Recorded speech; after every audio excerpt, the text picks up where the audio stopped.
Hello guys. Ayan, birthday ko today. May pa-birthday sa akin si Jowa.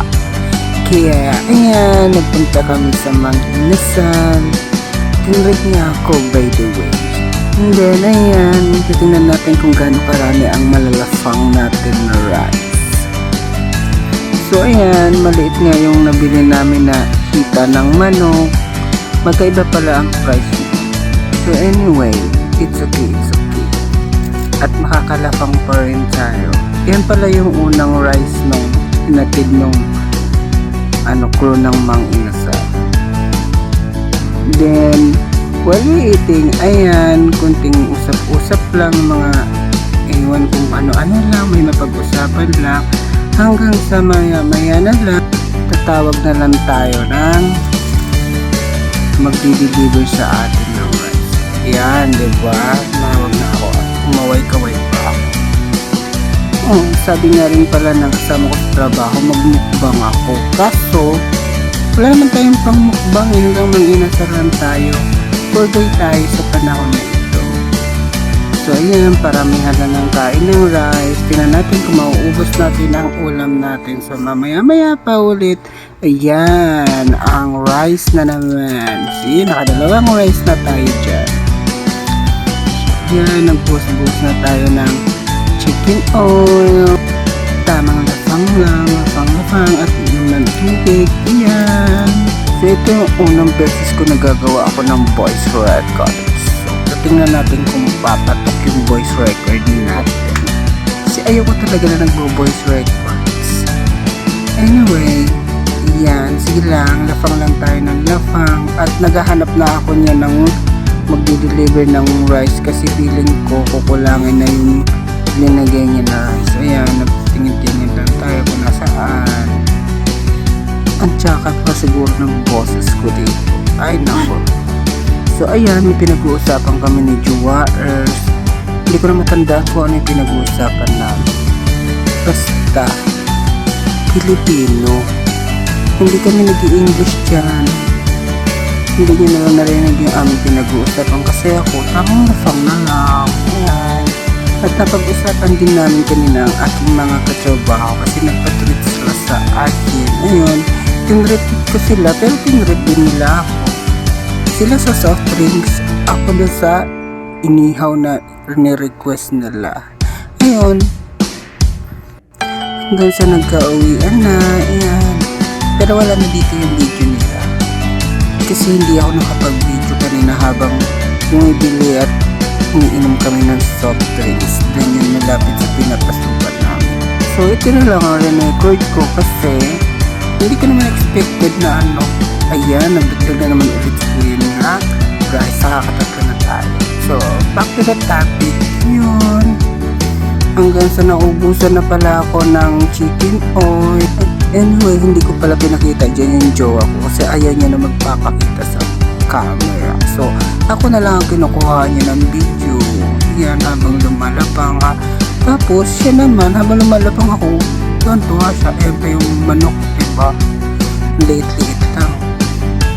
Pero nakakatatlong scoop na tayo ng rice. Hindi pala kami bumili dyan ng or hindi kami umorder dyan ng soft drinks or tea. Tubig lang kami dyan kasi unan na kasi ako na soft drinks, diba? Sabi ko kanina sa kwento ko, i-enjoy ako naman. Ayaw niya mag soft drinks. Gusto niya magtubig lang daw siya, baka daw lumaki yung tiyan niya. Masyadong shy type kasi si Jowaers. At pag pinakita ko siya sa video, baka maagaw siya. Ganun. Diba? Kapal na mukha ko pag-agaw. So, ayan. Sige lang. Lapaw. Habang nagkukwentuhan pa rin kami dyan ni Jowaers ng kung ano-ano. Kasi nung huling kain namin dyan, parang sa pagkakatanda ako, naka-5 rice lang din ako noon. Tapos hindi ko na-upload yung video na yun kasi naburak ko.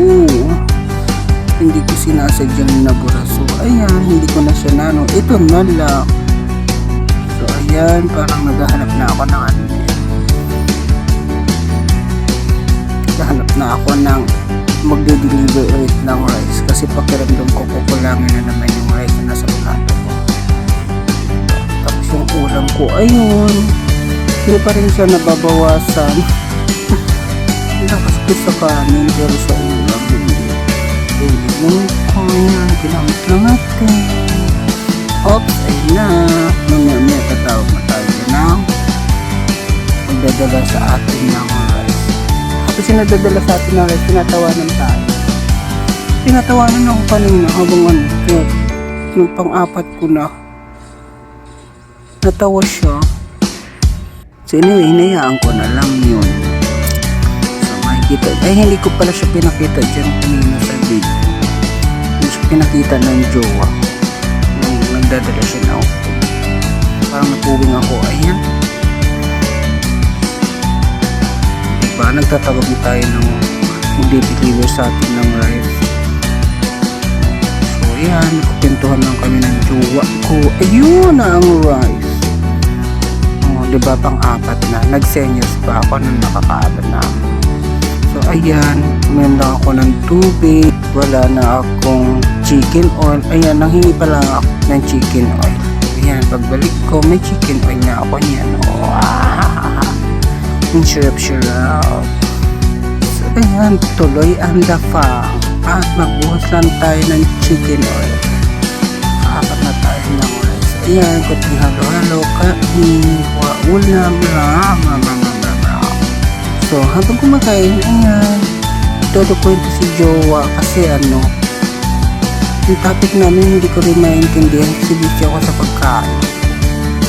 Nakikinig lang ako pero hindi ko siya naiintindihan. Diba? Ganun lang. Nakikinig lang ako. Tuloy pa rin ang lapang ganyan lang Ayan, malapit na rin mabawasan yung ulam ko. Ang hirap tanggalin. Lit-lit lang naman yan. Malaban pa. Sabi ng katrabaho ko, mukbang. Ayan, mukbangin natin yung rice. Rice ni Mang Inasal. Sa rice lang naman tayo malakas kumain. Pero may mas malakas pa sa akin kumain dyan sa rice. So ayan, tamang inom lang ng tubig kasi may hirinan tayo. May kinakausap kasi ako dyan yung jowa ko. Hindi ko lang maintindihan talaga kung ano yung sinasabi niya. Diba? May kinig talaga ako. Pero pasok sa kabila, labas sa kabila.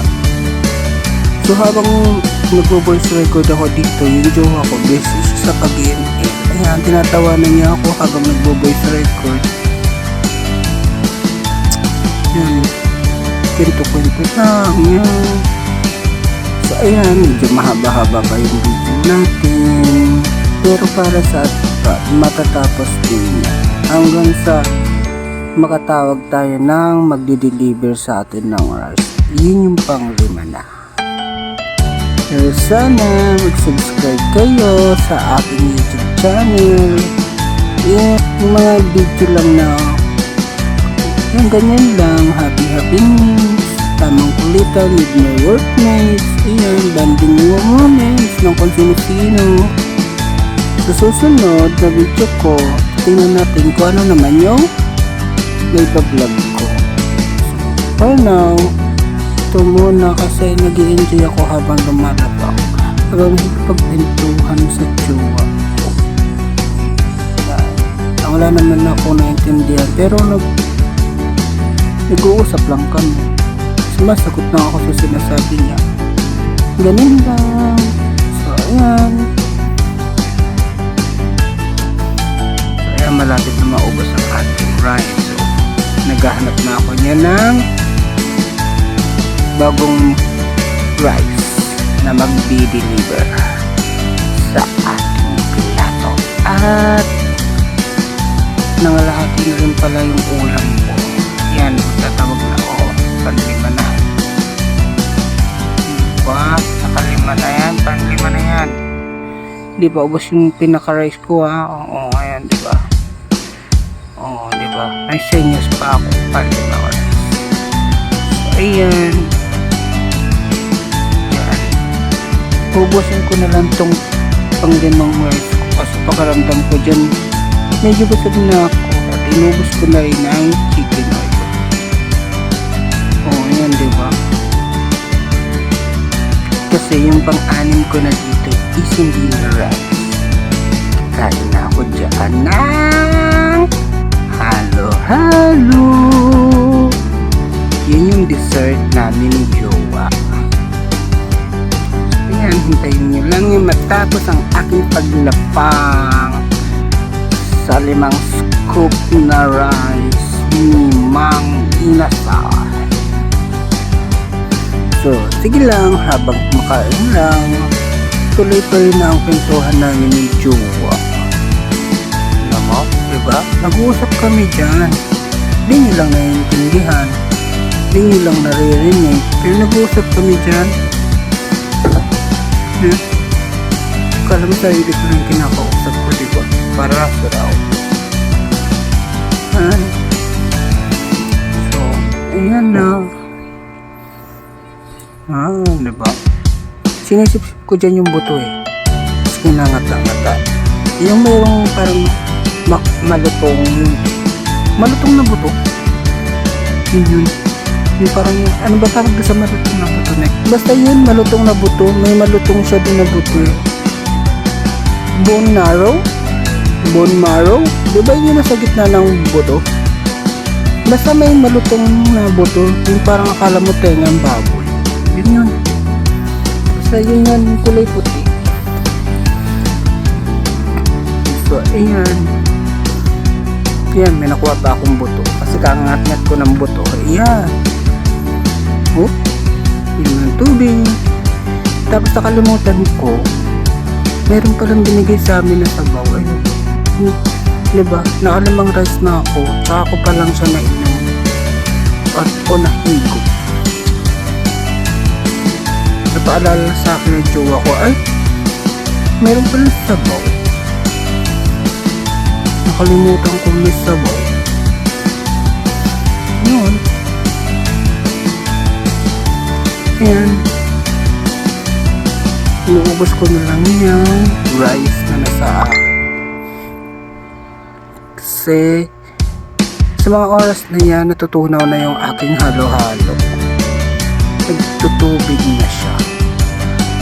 Nawawala na yung ice niya.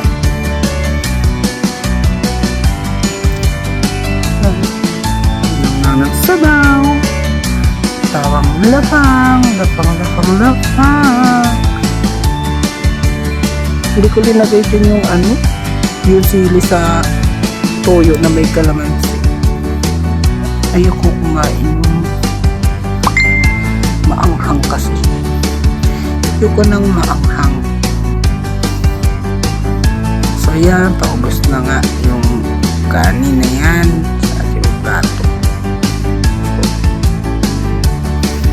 yan, malapit na at makikita niyo. Ang sarap kasi magkamay pag kumakain. Nagugas pala ako ng kamay dyan, ha? Ayan, inubos ko lang siya. And then, ayan. So, yan, yung na tubig at ulis plato. Yan, pahitibang pinasal na halo-halo. Diba? Ito yung pinaka-desserts. So, ayan. Diba? Bobo yung yung sago.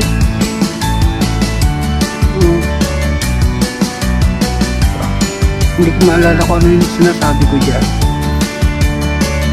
Ayan, no, bobo yung sago. Natunaw na kasi yung yelo niya. Tapos hindi ko alam bakit bobo yung sago. Dapat wala yan eh. Nagdikit-dikit siya. Ay naku. Anyway, masarap naman siya. Matamis. May ice cream kasi. Creamy de leche yung isa. Yung isa, ano na yung isa? Nakalimutan. Yung isa, extra cream, extra creamy halo-halo yata yung nasa likod niyan. Ito kasi, yung nasa harapan na yan, nakaharap sa camera, creme de leche, halo-halo yan. Yun na sa kabilang side niya, yun yung extra creamy halo-halo. Yung pangalan niya, ayun, ang bubo yung sago, matigas siya. Yung hilaw pa yata yun. Pero anyway, suki lang. Tuloy-tuloy lang ang paglasang. So, yan. So, yun lang. So, malapit na matapos itong video na ito. Sana magustuhan niyo. Like and share. Follow me. Yun lang mga kalori, mga kabari, mga amigo, mga amiga. So paghigop, so ayun na, focus na ang ating halo-halo. Ano, binabasa ko pa.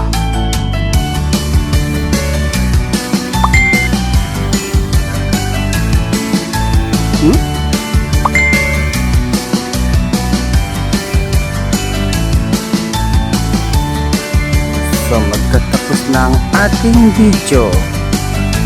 Hanggang dito na lang. Bye-bye!